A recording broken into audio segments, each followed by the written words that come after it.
People are so oblivious to the world around them today. They feel as though the world centers around them, and that the history of the ancient world has no bearing on them. We're told that at this point in time, our intelligence is superior to all mankind that preceded us.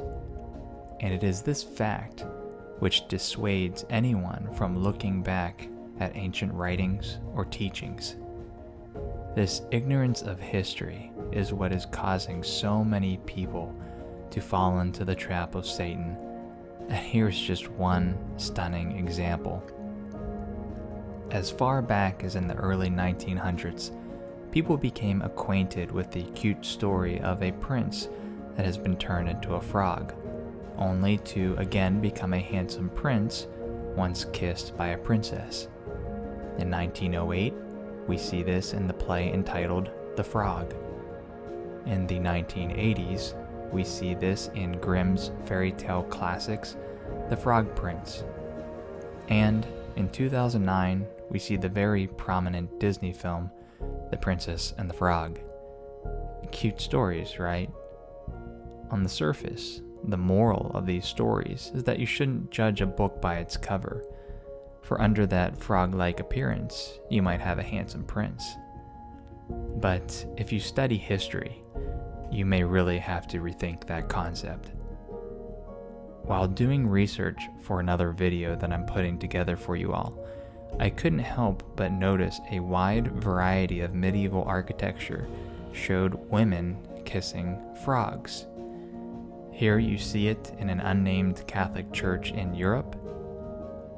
Here is another at a cathedral in France. And here is the same picture with that frog highlighted.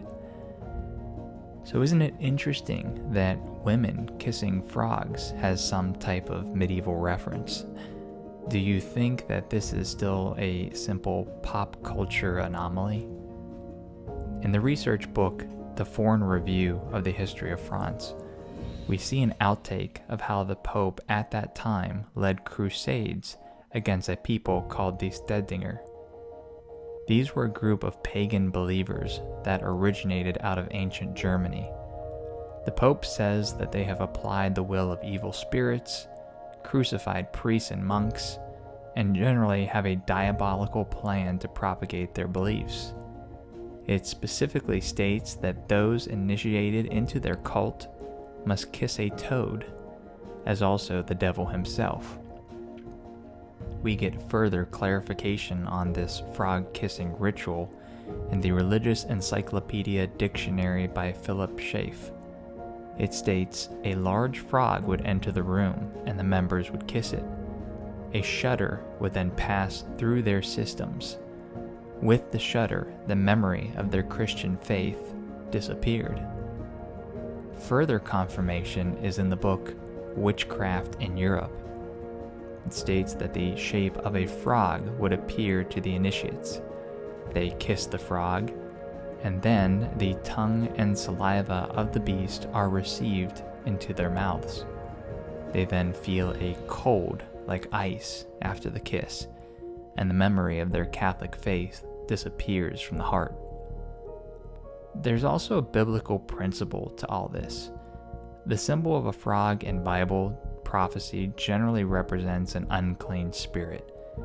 In Revelation 16:13, it says, "And I saw 3 unclean spirits like frogs come out of the mouth of the dragon." Again, frogs associated with the mouth and with the devil.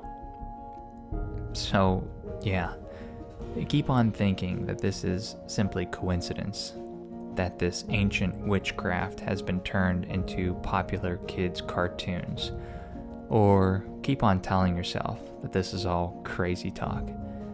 The fact of the matter is, the Bible and other scholarly material say completely otherwise. Every time I put together a video, I pray to the Father, help me to reach these people. Help me to show them how this evil has pierced every aspect of our world.